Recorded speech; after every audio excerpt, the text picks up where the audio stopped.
My name is Brandon, and over the past year, the WWII Cafe team and I have traveled across the U.S. researching this rapidly growing industry of CBD products. What we have found throughout the industry were products that were inconsistent in dosage and used ingredients that weren't even lab tested. Products with chalky textures, bitter aftertaste, and worst of all, confusion among the CBD consumers. That's why we created WWII Cafe. A 15 milligram, lab-tested, all-natural, water-soluble hemp CBD powder pack. It's odorless, colorless, and tasteless. Add it to your favorite drink of choice, wherever, whenever, on the go. Quickly find your calm, your balance, and your delight when you need it most.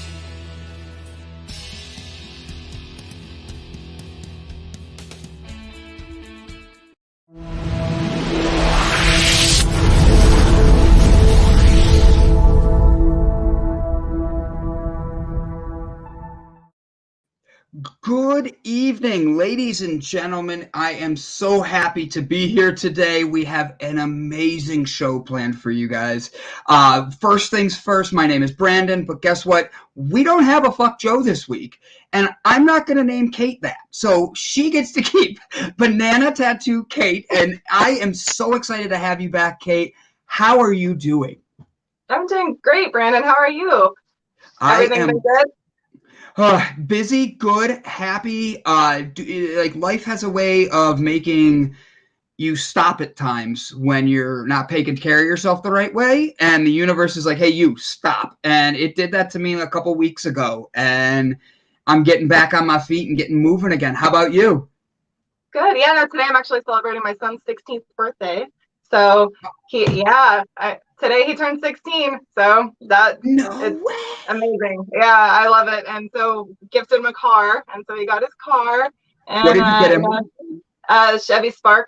So it's bright lime green, so no one can hit him. And he was so stoked. So we're just thrilled and gonna go out to dinner tonight. But yeah, so 16. Oh, now he's your oldest kid, correct? He's my oldest, and then I have a 10-year-old daughter. So, guys, yeah. I like having Kate here way better than Joe already. She is much more fun to look at than Joe. I mean, he's pretty, but like, this is Kate, and now she has a 16-year-old son. Before we go, I think we're gonna end up singing "Happy Birthday" to your son. Just awesome. Because he deserves it for today. I love that. Hello to everybody tuning in. I see Derek, Brian, Sherry, and we even have the Oh My God Squirrel popping in for when my ADD kicks in. So guys, tonight's guest is absolutely going to be amazing. I've been backstage already talking with her a little bit, and Kate, and she's a mother and a father. She has a mother and a father who were served in World War II. She's a mother of 3 who are now grown children. She has an AAS in Science and Technologies, a DNA in Research published in the Nebraska Academy of Science, aka she's a baller. She is also has her bachelor's degree in forensic science, and last but not least, oh wait, you ready? This is the best one, Kate. She has a master's in cannabis medicine. Ladies and gentlemen, awesome. Oh, I know, I'm so excited. Like, she has got a wonderful personality. She has a lot of energy. Guys, this is an episode to be tuning into. Ladies and gentlemen, I'm not going to waste any more time. We're bringing her in. Her name is Minister Jane, but I call her Mary Jane. Ladies and gentlemen, Mary Jane, Minister Jane.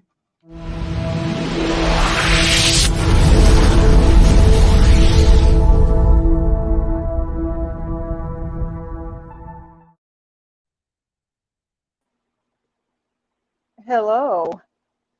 Hi, Jane. Hi, how are you? I'm good. I can't hear Brandon right now, but it's just you and I think, can you hear him? No, I can't. I can only hear you. All right. Well, how are you doing today? Pretty good. Good. We're having some technical difficulties today for some reason. So all of today has just been we don't even know. But so you are an amazing woman, and we are so happy to have you on the show today. Tell us more about yourself, please. Well, he said that I have an Associates of Applied Science in Science Technology, which is majoring in micro and biotechnologies. I started my bachelor's in forensics, but I don't have it yet because I had a really bad fall at work and almost broke my neck and back. So I Oh was my gosh, are you okay now? Yeah, I'm disabled. It compressed 3 discs in my lower back, bulged 2 discs behind my heart. So when I have inflammation, it will give me heart attack-like symptoms. Oh So no. I have to be really careful not to eat things that cause inflammation. And then I herniated 2 discs in my neck and have lost 17% of my neck. I followed everything the doctor said for 9.5 years. I was Uh-huh. bedbound for the whole 9.5 years. And it was when I decided, well, my kids actually talked me into starting cannabis. And so I started a little bit, and then I was doing a lot of research on cannabis and found that the university training, Cannabis Training University in Colorado Springs, Colorado in 2016, and got my master's degree in cannabis as medicine. Also became a minister that year. And one of the reasons I became a minister is because Exodus 30:22 is the recipe for the anointing oil. And for years, cannabis was misinterpreted because the scholars didn't go far enough back in the Hebrew language. So they thought cannabis was calamus. And in fact, it's cannabis. And it was just that miscommunication in the translations that changed it from calamus to from cannabis to calamus. And Really?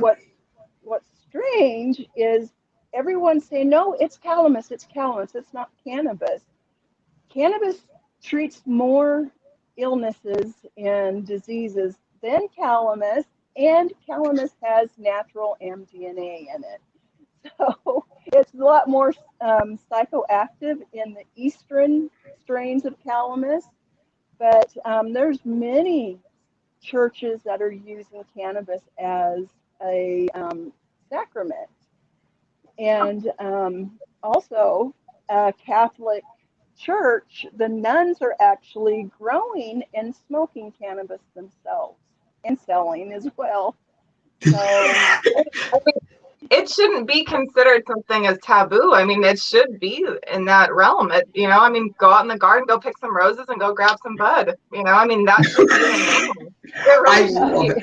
It should be. I love your phrasing of that. Oh, just go out, get a rose. Here, honey, I picked you a dozen roses and a bowl. Here you go. See? Exactly. Love at first pump. So, Minister Jane, you were in a car accident. Tell us about like the pain relief that you're using? Are you using cannabis for that, or did you stick to, because herniated discs, dislocated everything, like that's painful. Did you use medicine, or did you switch to cannabis since you have the master's? I started out following everything the doctor said. Every medicine that they wanted me on, I used it. Every therapy, I've had hundreds of different outpatient surgeries. I had an InterStim system that is a pain stimulator. It worked out of my body 5 times, so we found out I'm allergic to titanium. So now I have to be very, very careful not to break any bones. So, My yes, goodness. So when they put you on all of the medicines, did you feel that they were just drawing all of your energy out of you, just taking all the life out of you when you were on prescription drugs? Oh, yes. I was incoherent. some of the time. There was a few times I was on 18 daily pharmaceutical medications. That's And ridiculous. yeah, 18? yes, and I almost died twice. Once Oh my from goodness. an interaction of all the medicines, and then I was given hydromorphine and had a very severe reaction where my tongue and my lips were swelling. And Anaphylactic shock. Wow. I called my Wow. husband and said, I don't feel good. My lips and tongue swelling. I'm going to lay down. And he said, okay. I thought, geez, should I go to bed? And two angels came into my room and said, everything's going to be fine. And at 5 o'clock, I set up because I heard the door open. My husband comes running in, and at the same time, we said, boy, that was a stupid thing to do. But my lips and tongue went down, and I had another incident with the power of God. I did a stress test and found out that one of my arteries were blocked. And so we had to go in and do a heart cath. But before that, I said, oh God, is everything going to be okay? And I got a message that everything is going to be okay. So I go into surgery and I said, is it okay if we pray first? And so we all prayed. And then when I woke up, we had the doctors and nurses all around me looking at me. And I thought, oh my goodness, what's going on? They said, there's nothing there. There's no blockage. There's nothing. Amazing. And it's like, I have the chills. I have the chills all over right now. Like, that's amazing. And so in 2016, I told my doctors that our relationship has just changed. From now on, I'm in control of my medical plan, and told my doctors that I've started using cannabis, and that Now, I how will did they not. feel about that? How did they feel about you going from a prescription to now medical marijuana? How did they feel about that transition? They actually were all really, really supportive. Oh wow, But I that's good. did have to stop one pain management center because they refused to allow me to use cannabis and had to do urine samples. And I'm a patient, I'm not a criminal, Yeah. and I shouldn't have to take that.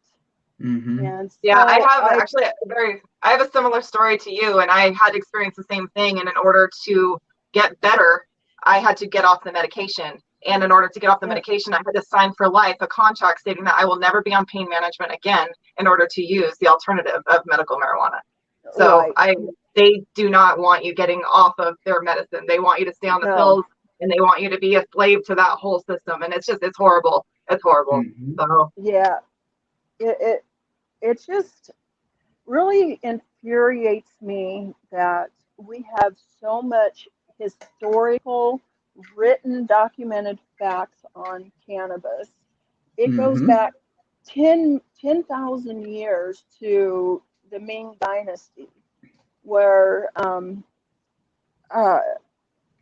Xin Ming had written that cannabis contains both yin and yang properties.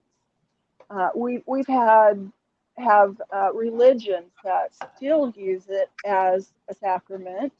Mm-hmm. Bong is cannabis milk, and Dr. William Courtney in, I believe it's the University of Michigan, is starting a cannabis juicing trend, because cannabis is one of the most nutritious plants on earth. It has one of the highest concentrations of all the micro and macronutrients.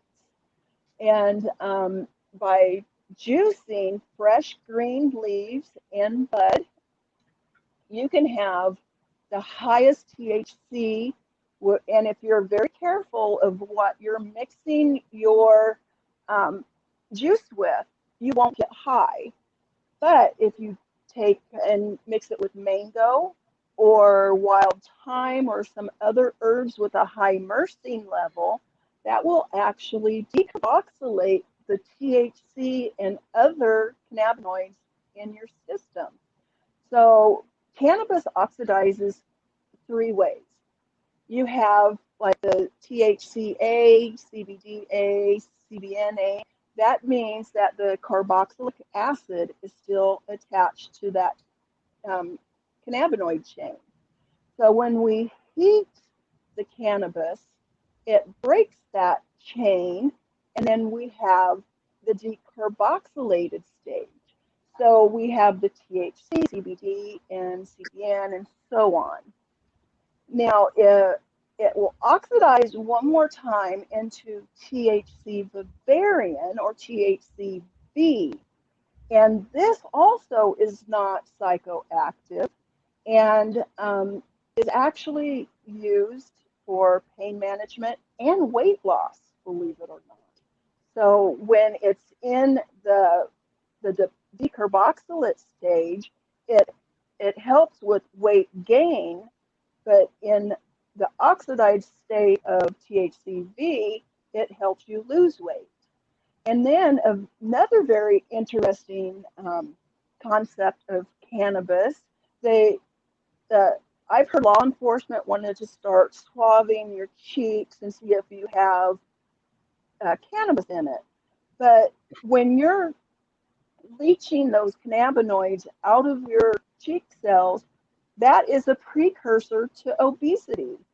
And what a wonderful tool doctors could have if they use this prior to someone becoming obese. I did not know any of that. So first off, that's pretty stinking cool, because like you could be fighting obesity at a younger age. And imagine, I don't have kids, especially a 16-year-old, so I would not know whether they should have cannabis or not. Personally, owning my own company in this, I'm going to be more prone to it. But imagine being able to help your kid at a young age, and you see that the obesity side and the balance for themselves, you can start to have that just through a swab, and how easy that could be. It's fascinating. When you were growing up, have you been around the cannabis plant growing up, or because your parents are World War II vets, did you have the same growing up? I don't know if Kate had this, but I grew up and it was like, you said the word cannabis, weed, that's the devil's lettuce. You're going to hell. Like, how did you grow up with that, or have you always been around cannabis? Being a farm girl, we have wild cannabis or hemp growing for the birds and stuff. So we've always been around it. We knew what it was. We were supposed to leave it alone. And I have an older sister who had me smoke this cigarette and said that if I told Mother that I would be in just as much trouble as she. And I found out it was a special cigarette. Oh, wow. That was my first encounter with cannabis. How old were you? 13. Oh, okay. Okay. That's young. That's about the right age. Yeah. Yeah, I agree. Now, Kate. Oh, sorry. Go ahead. I was going to say, Kate, your son has his birthday today, and I know you're a cannabis okayer, and you're for the most part. Would you ever sit down and smoke with your son? Just curious out of my own. I wouldn't. I was actually raised that way. So I had parents that were in that realm, and that's what they did. And so to me, it was weird for me, because at that time it was not a medicine. It was just recreational. So it was a different respect factor was also implemented in there, that it wasn't the same. So it wasn't, I don't know, it was just odd. I had a way different upbringing than most people. So it was like Sons of Anarchy times 5. So that was kind of like the way that I grew up. And so that was accepted. It was like very acceptable. But my son is, he's actually in law enforcement. He's in forensic science. He wants to become an officer. So that's where he's on the other realm of it. But he knows that I've always talked about it as medicine. It is medicine. It helps people. When they abuse it, yes, I mean, there's alternatives to everything can be abused. But I've always tried to put it in a good light, that it's not a negative, it's a positive, you know, and just not to be so harsh with it. But I mean, no, I never would personally, that's just my own, that's just my medicine, my personal beliefs. So, but, you know, to each their own, but. That's a great answer. Cause like I ask, because I'm going to ask Minister Jane, cause she's had family, same thing. Is that something you'd be willing to do? And I ask that as someone who, as a former youth pastor, my mom and dad have been on me hard. Like, oh, you're in the cannabis industry. And over the last year and a half, I've seen them change. And then the other day, my dad actually goes, he didn't ask me for any advice, and he eats an entire cookie. And I'm like, oh, this is going to be fun. Like, Dad, did you mean to eat the entire cookie? Yeah. How much are you supposed to eat? Not the entire thing. Don't just, especially when you're not used to this. And he's like, oh, that was a fun day for me. I will be honest. But he said he actually felt why people use it for the calm and all that. So me as his kid, I raised that as a question as someone who is old enough to have kids. Is that something you'd allow your kids to do? And you answered wonderfully, Kate. Thank you. Jane, how are your feelings on that? Well, my kids are all grown now, so that was a no back then. And I didn't know what I know today. In 1988, the government gave cannabis the LD50, which is the lethal dose at 50% of 1 to 20,000. And the one was a 0.9 joint. So you would have to smoke 40,000 joints in half an hour to overdose. And challenge accepted. Kate, I'm on my way. I'll pick you up. We're going to go visit Jane. You'll fall asleep first before you get to that point. And in 1974, it was 76, Dr. Robert Randall started a research project and became the first legal cannabis user since 1936. And it was glaucoma and cancer, or cannabis. He was in a state patrol study of does cannabis affect the pupils of the eye prior to that. And when he went through this study, he found out that it lowered the pressure of the glaucoma in his eye. So they separated patients with just glaucoma and patients with glaucoma and other diseases. And what they found was that cannabis not only treated the glaucoma, but treated the other illnesses that these people had, including leukemia. And what makes me upset that back in the 70s, they knew cannabis treated leukemia and kept that from the American people. And then in 1978 was the first Marinol versus cannabis test study. Dr. Lenice D. Whitterer was a test subject in that. She was 17 years old, allergic to chemotherapy, so her mother put her in the cannabis side of the trial. She had to sign a contract with the government that said if cannabis treated the condition better than the Marinol, that they would legalize it for everyone. So in 2017, she started a lawsuit against the government to allow for the contract to be fulfilled. And unfortunately, she passed away before that happened. And she has beaten cancer every time she came out of remission with only cannabis. And this last time when we were talking, she had 12 tumors. She had it down to 1 tumor in 1 millimeter when she passed away. So That's amazing. yeah. Oh, and then I think her internet kicked out. which one? No, you're good. No, not you're still here. It's you and I. Kate's internet. All of a sudden, she was gone. Oh, okay. You're good. Hi, Kate. You're back. Sorry. I just here for a second. I just decided it's time to glitch it up. I'm giving you two the top. I've always wanted to be below 2 women. Oh, that didn't sound right.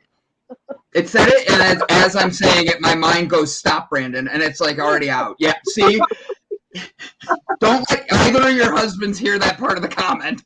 So, but Minister Jade, with that being said, you're talking 80s to 2017. You're looking at almost 40 years of people having these restrictions against them, and the government knowing this. Why? Why wouldn't they want us to have this? And you could be as cautious as you want with this, because I know the answer is very, very sensitive. So please, no, I understand if you can't answer, but like for real, why do you think they're doing this, and why would they not want the people to get better? And I already know you. I saw your face, Kate. It's a business. It's a business. The pharmaceutical company is a business, and they want to get as many people as they can to stay on board with them. And I don't like them at all. Yes, it's a natural way to heal. You cannot patent nature. And that is why they are now wanting to patent cannabis.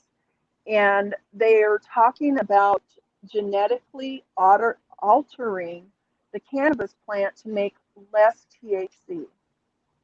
And I'm sorry, but there should not be the government allowed to mess with a natural plant that does so much healing. I don't think so either. I was concerned when I felt that they were going to get their hand in it. I think that it was more of they like the revenue from taxes, but I am afraid of that because they're going to get, just like the tobacco industry, they start adding things, they start changing things, and it's not going to be the same natural medicine that is grown from earth. Like it's not, I mean, Mother Earth provides exactly what we need. If we have ailments, there is something out there that will fix it. I don't like prescriptions at all. I'm not about that life. So I'm just like, it frustrates me. And I've heard so many people I personally went down that road where 7 months, I couldn't move, I couldn't walk, I couldn't do anything. And they're telling me, oh, you're fine, you're getting better. These pills were making me feel that my back went out. So I have my L1 through L7, my discs are deteriorating. About 6 years ago, my back went out and I couldn't walk for 7 straight months. And so with that being said, I felt like all of the pills kept disguising me, masking me, feeling like I was getting better, but I was actually injuring myself more.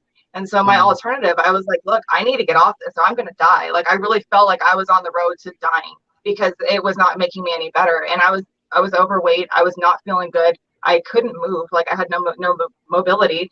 And so once I got off and signed off that contract, that allowed all of my muscles to start loosening up to where my back went back and my sciatic nerve wasn't being pinched anymore. I was able to be mobile again, and I was able to get up and start moving again and then get my spirit back again. And it's like, I keep telling people, it's like, they are so against, it's almost like there's this stigma of you can't smoke weed, you're going to be a stoner, like attitude. And it's like, wait, hold on. There's really, really good stuff that it's going to do for your body and it's going to make you feel better. It's like, just take advantage of the fact that this is natural and it's not being mass produced by, I mean, it's just horrible. Like, it's frustrating to me. I love the fact that there's alternatives that we can go through, but I don't think that it should just be stuck to pills. So I'm the same way, Kate. I hate taking any medicines. And when I was on all those medications, I got up to over 330 pounds. I started out with exercising in the hospital bed to standing up and down, then to isometric moves on my couch, walking around my living room because I was in so much pain, I would pass out. And so I had to go really slow, stay close to home. The longer I was off of the pharmaceuticals, the clearer my mind got. Yeah. And when I was on all those medicines, I could not concentrate. I could not do my meditation correctly. I could not do the Reiki effectively. And the more and more of those medications started to leach out of my body, the more that my mind became more clear. And so I'm able to do meditation more effectively. I'm able to do some Reiki on myself. But I think it was in 2013, and I think his name was David Haynes. He did a presentation in front of NASA where they were experimenting with the vaccines on blocking the VMAT2 gene, and that is also called the God gene. So it's they're blocking the third eye. And that is also where the pineal gland is as well. And it's just, why would you want to affect a human being like this? And when Dr. Lanice DeWitter and I had conversations, she would talk about how cannabis was working with her. And with her being allergic to chemotherapy, one of her doctors was supposed to give her a vitamin K shot, and they gave her chemo instead and almost killed her. And, oh my gosh. It's just, she was doing fine. And then several months after that, she started having heart problems. And in the hospital, she told the doctors that she wanted her vape pen. And she said, I guarantee you, my heart stats will go back to normal. She said that one doctor was in the room watching her stats go down, and another one came in, and pretty soon she said there was doctors all around her. And what an incredible woman we lost in all of her experience. So we really do need cannabis legalized recreationally and medically. Have you, with the studies you've done, I see a question here with Brian Tracy, and I know you both know him, so I have to make sure I read this, or I'm going to get yelled at by 3 people. But what are the benefits of cannabis for veterans with PTSD? Okay, this is really important. THC has the ability to open new pathways in the brain. And it is my hypothesis that it is this benefit of THC that has enabled a veteran to get out of a PTSD attack early. I also have PTSD because I'm a survivor of several violent crimes. And so I understand the disease. I understand how smells, how a person's dressed, the sound, a movie, a song can trigger a PTSD attack. And with cannabis being able to open that new pathway, you're able to think a little clearer. And in legal states, suicides among veterans dropped 11%. I am so glad that you knew that statistic. I am so glad you knew that one, because that's a big thing. And the suicide rate right now is astronomically high, and it's getting into younger ages. And I'm not saying cannabis is going to fix that, but I am saying that having that out there and the mental health that we have the issues with, it's finding a better answer than what we're doing. Because as a kid, they just prescribed me Ritalin and Adderall. and my anxiety Right. was through the roof, and I got acne for it and all this. And then I think it's funny because now what do people want when they want to go out and party? They want Adderall. They want something that's going to keep them up and keep them going. And I'm like, they gave me that when I was a kid. What do you need that for now? Like, smoke a little weed, enjoy it in a different way. Like there's no need for that. Yeah. What would you say to people who have never smoked or even done? I want to rephrase this. Hold on. Who have never smoked, but you don't really want your first experience to be completely inedible, especially like my dad. You don't know what you're getting into, and all of a sudden you eat an entire 100-milligram cookie. You're gonna be in the couch for a little bit, or you're gonna have a lot of energy. He had so much energy. I've never seen my dad clean. The house was the best it's ever been. He had a good sativa one. Oh yeah. So with that, I have. I'm an indica person. I can't do sativa. Like, it's the other way for me. I'm the opposite. So I can drink coffee and go to bed. So sativa completely just knocks me out. Indica keeps me up and going. Oh wow. So, which is kind of weird. That's actually interesting. I was going to ask when you said that, have you guys heard that more? Because I know people that only smoke sativa or only smoke indica because the opposite one does the exact opposite. Like Kate said, you're a perfect example of that. It's because you're a redhead. We're just going to leave that. No, I'm just kidding. Yeah, I've actually. You didn't hear me? I didn't hear you. It's cutting out. On my end, it got all like staticky. I said it's only because you're a redhead. You had the difference of it. That's why it affects you differently. But it's the joke box. Exactly.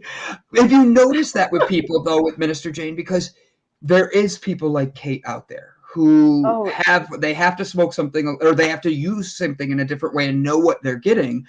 What would you recommend to people being a never smoking ever before or never even trying a product, getting their first time out there? I'm curious how you'd recommend people get out there. I want both of your opinions on that. Well, what I would recommend for people, and I always say, go low and go slow. That you start out with 5 or 10. Actually, in the glaucoma study, over 50% said that the 5% they never even felt it. Talking with people around, they said, well, I've tried it once. I never felt anything, so I never tried it again. And then talking with some patients with psychosis, some of them really did better on indica, where others did better on sativa. It's all about your body chemistry. And like with myself and Kate, our body chemistry will be different. We're fighting different diseases. Our DNA is different. So I could have a really good indica and have it feel like 20 pounds of weight has been lifted off of me and my body is just relaxed. Where Kate might have the opposite effect and I go hiking. Well, now I know what to write on your posts on Facebook. Oh, I know what you smoked today. It's like, run, Forrest. No. And then my sister is a teacher for autistic children, and a gentleman in California offered to send them his free products to try on the children. And I had kept telling her for months, please talk to parents to get these kids on cannabis, because they will be talking, nonverbal will be talking within a month. And she said, within a month, try a few days. Yep. So wow. It is that type of benefit for children. And I'm not saying that the children should smoke, because that is only for certain occasions, certain diseases that they could do a vape. In fact, a couple of doctors did that on babies with inoperable brain tumors, and it actually put the tumor into remission. Dr. William Courtney also treated an 8.5-month-old with inoperable brain tumor by taking cannabis oil, putting it on a drop about the size of rice on the pacifier, and put that child into remission. No surgeries. Wow. So when it comes to kids, there's the candies that are so important. They're able to have it pre-dosed, and when you compare a child on cannabis compared to the other psychosis drugs, it's night and day. The ones on the psychosis medicines, they cannot walk the beam on the floor, but with cannabis, they're walking straight across. They can even raise it up, and these kids on cannabis have no motor skill problems on cannabis. And they're not lethargic when they're using this. Also, juicing. When you juice, and careful to what you juice with, then you can help it with stomach issues. In fact, I had one parent text me and tell me thank you, that not only did juicing help her child, it got her off of some of the medicines she was on, and it benefited her gut issues as well. And also, when you're juicing, and you can leave it out in the open, and the THC will oxidize to cannabinoid, which is CBN, and CBN has antiviral, antimicrobial, antiparasitic, and viral, bacterial, parasitic, and microbial properties. So we have all of this going on with cannabis, and at the beginning of the pandemic, on live chat with President Trump, I said, why aren't we studying cannabis for this? It's antimicrobial, antibacterial. And then when he brought out hydrochloroquine, which is for a parasite, I said, again, why aren't we doing this? And I said, I tell you what, I bet what's going to happen is that the U.S. is going to study it, but they're going to outsource it to Israel. And that is exactly what they did. Yep, to a T. Yep. And what they found, and they only studied CBD, which they said it had benefits, but we need CBN. It also helps. And then when we use the plant as a whole, we have the cannabinoids, we have the terpenes, and the terpenes are what gives the cannabis the smells and the taste. And they all have healing properties. So to sit here and isolate different portions of the plant and say, you can only have this, you can only do this, you can only have this much of THC, is still violating our rights to use medicine that heals. It's no men's raw, no guilty mind. How can you have a guilty mind healing your body? I think and when you heal your body, so well, yeah, no, I think it's amazing. But what would you suggest for like when you're juicing to start out juicing with? Like, do you have a good recipe that you go to? Because I was like, when you said that, I was like, that sounds good. But I wanted to know like what do you mix with it and what heightens it or doesn't? Okay, what I do is when I juice, I will actually put it in ice cube trays and freeze it.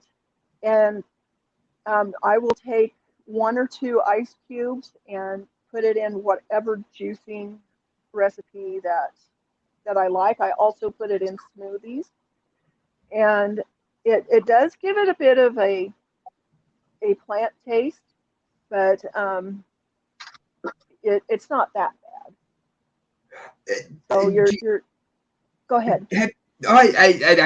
Do you mix it with like, so you freeze the cannabis oil in the fridge and then it's like ice cubes and you're dropping it in your drink just so it like, that is pretty stinking smart. I have not heard anybody do that yet. Yeah, it's not cannabis And not only that, oil. but like you need to do something with that, Jane, and do Jane's ice cubes, because that's a really good idea. Like seriously, Oh, so cool. right here we've got Jane's ice cubes on TV.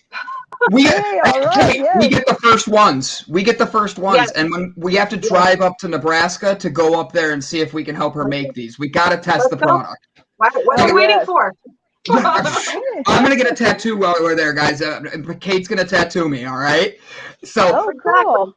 Minister Jane, though, like with this being there, I've seen, because I love that idea 100%. That makes it where people are feeling comfortable. That's a creative thing. That Kate, I love it. Yeah, Jane, I'm on you on that one. Sherry McQueen asked though, anything on breast cancer or bone mets, Minister Jane? Yes. The government actually owns patents on THC, CBD for healing all kinds of cancers, including bone cancer, breast cancer, and there's a couple of breast cancers, and I'm sorry I don't have those right on top of my mind right now, but they do better with CBD. So what I like to tell people is that use the plant material and the extracts as a supplement to the plant. I have even taken leaves and wrapped them around raw chicken prior to cooking, and that infuses while it bakes. So That sounds really. That is awesome. Like, okay, so I don't know. I forget off the top of my head. Is Nebraska legal? Recreational? No. Is Nebraska? I just keep getting off. I'm like, okay, I'm here. I saw your face come in at the bottom, and I'm like, poor Kate. Like, your face just was like, it's okay. I am a rebel. Yeah, be a rebel, especially in your state like that. So Kate's in Arizona. Arizona is recreational, correct, Kate? It is. We know. Well, it is, and it's not. So it hasn't crossed over and transitioned yet. So we have a lot of medical still, and they do not want to do recreational either. So they're putting their foot down and saying, no, we're just medical. And now some are just recreational. So I'm not really sure why there's no bridge right there, but they're separating the two. And then Nebraska has not even medical, correct? Nope. I have to just ask, with that being the case. All right, so I'm going to ask a weird one first. In Phoenix, in Arizona, being medical, in Ohio has their own medical marijuana laws. So an eighth of flower is 2.8 grams, and and it costs $65 at the cheapest one. And I'm like, but you're giving people less than a normal eighth. Like, why would you do this and create a market that's so different? And their excuses are, oh, it's a higher potency and all this other stuff. But that's BS, because the truth is you could go, and I have better weed than they have in the dispensaries, and that's without going to another dispensary. That's me knowing people who grow, and that sounds really bad in Ohio, but I don't care.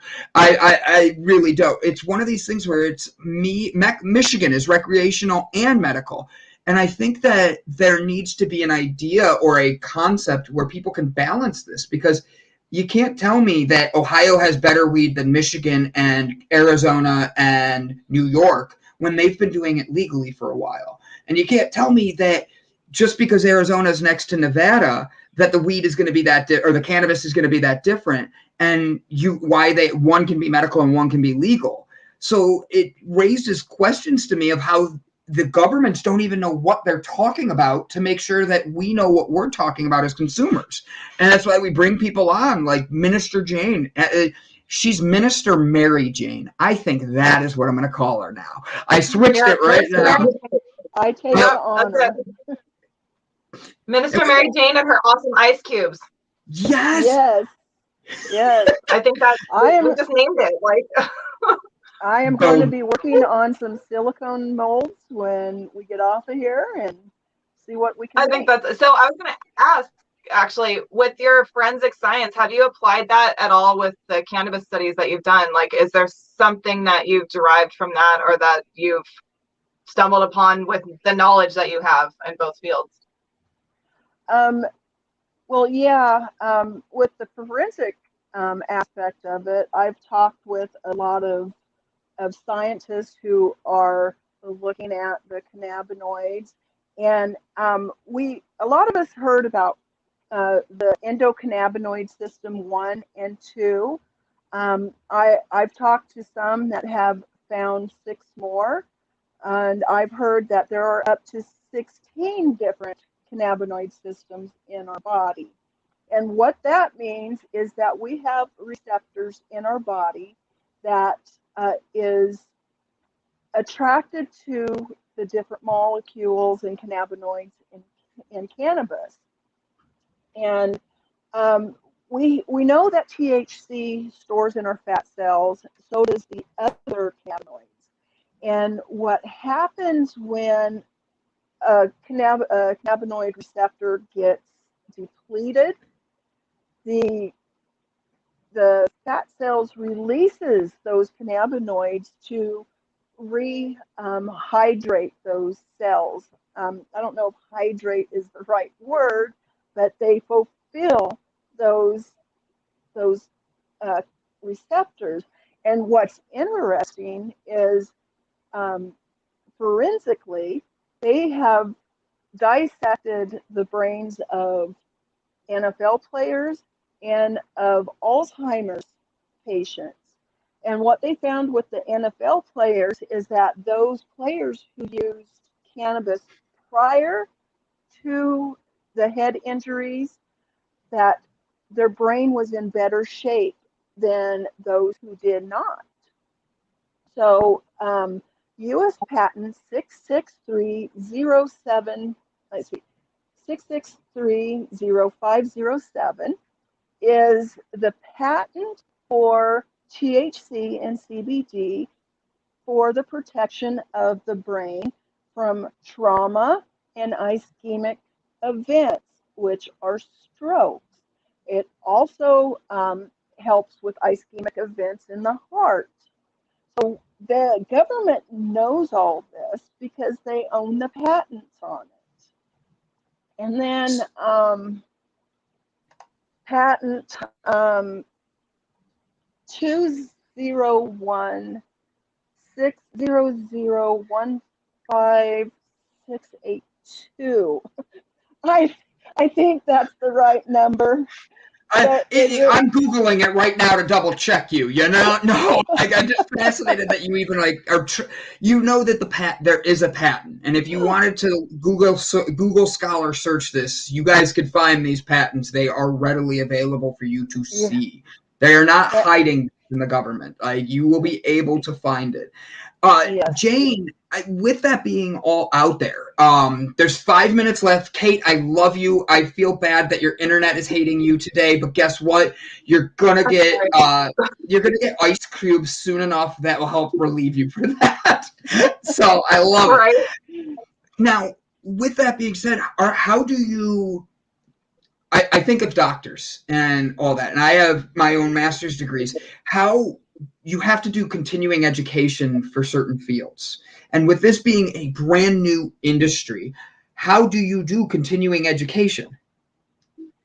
Well, with the way the federal government is set up and cannabis not legal, the schools are not accredited. So right now it's a piece of paper showing that I have knowledge of cannabis. And as soon as it is accredited, then I can go on to get my master's degree in cannabis as medicine. And then I will be able to do all the regular courses to keep it current. But until the federal government stops playing the almighty purveyor of cannabis and natural healing plants, we are going to remain in this fight or flight state of mind when patients cannot have access to it. And here in Nebraska, several people, like in Lincoln and Omaha or bigger cities, have had their houses broken into. In fact, one gentleman was murdered in front of his children for cannabis. That's why dispensaries are so important. And then also that way we know what we're doing. And another thing with the research with the scientists working on it, one said that there's no regulations on the fertilizers that are used. They are told you have to use this certain fertilizer, but some of the farmers are going with a cheaper one, which is not made for cannabis. And because cannabis actually draws up the toxins out of the soil and out of the air, some of what's being put into the dispensaries may not. Did you hear about that recently? Yes. I think it's about fascinating. 3 years ago. Yes, just this past week, the government is getting in trouble because people have been not using proper growing, and people are getting sick from the dispensary weed. And I thought that was funny because the first person that sent it to me said, and this is why the black market's going to stay alive. And I was like, that's interesting. That's because it is, because the black market is there, and with pricing to the proper growing, like you're saying, like without those, you're going to just create a market of things that people don't trust again. And you can't do that with an industry that's already got such a negative connotation to it. Right. And it's sad that it does. It does. So we have only a few minutes left, and I want to make sure I know your answer on this, and I'm going to love it. So Sherry McQueen says that is crazy. So they can technically fix these diseases, I like how she spelled it, and they're not using them. And I think we all agree on that. And I think Kate, I kind of want to just say, hey, Kate, what's your opinions? Because I know how you're going to like this. It's a business. Just because that's exactly what it is. And there needs to be more of us that have that fire, because we have to realize we are the product. What you're buying is what they're telling you to buy. Ninja Turtle mugs. What you're buying and what you're getting out there and doing is literally what you're programmed to do. And it sounds weird because you hear blue pill, red pill, and isn't it funny? Politics, blue state, red state. You have to think outside the box and just go with what your body tells you need. Go with what you need. I mean, natural, always natural. Go that's how it works. Kate, I didn't even get my fun part in with you. I was going to tell you. So the way we end every show is we give a positive affirmation on that. Kate just did it, but you get another one. I'm going to make you do another one. Positive affirmation to take everybody out. It is Wednesday. It is hemp day. It is hump day. I don't care who you're humping later. I'm glad you joined us today and got over the hump of the week. So Kate, I will go first, and then you're going to go second. Just so we can show a good example to our minister today, okay? Yeah. So, guys, thank you for tuning in. This was a absolutely amazing episode. Minister Jane, you are a wealth of knowledge, and keep being out there and outspoken, because there's too many people that are being silenced. And thank you for coming on. Now, Kate. Oh, my pleasure. Oh, thank you. Now, Kate, I do have to tell you, you have been my favorite guest host so far. You brought a great energy, and I am grateful that you were here today. So with tech problems and all, we smiled through it and got it. I wish your son the happiest of 16th birthday. What's his name? Ryan. Everybody wish Ryan a happy 16th birthday in the comments for Kate. Kate, give us your words of affirmation. Thank you, everyone. I'm cutting out. I don't know if you said anything, so I apologize. My affirmation for today love yourself. Love yourself more. If you can't love yourself, you can't send love out there. So try to do something good for you today, no matter what it is. And then that way you can share the love. So be happy, spread happy vibes, smile more, always smile. That's like the key to it. Just keep that happy thought and have a wonderful day, everybody. It's Wednesday. And enjoy this amazing heat that we have, and happy evening. The only time you should look back at your life is to make sure you know how far you've come. Do everything that you can to improve your situation, no matter how bad it is. God has you. Have a good day, everybody. And it was wonderful meeting you, Kate. And nice meeting you. You're amazing. Thank you. Thank you, Brian, for having me come on. Absolutely. This has been, you got, before all the birthdays came in, you had a bunch of people saying how wonderful the two of you were. Guys, this has been amazing. You made my day. It's been a long day, and there's days where we all just want like the day to just be done. I was like, I just want to get to the interview, and you two made my day. Like you finished my day strong, and I am grateful for that. So guys, thank you. And this is the H, an honest conversation, a very honest one today about health, hemp, and happiness. Have a great one, guys. Bye, everyone.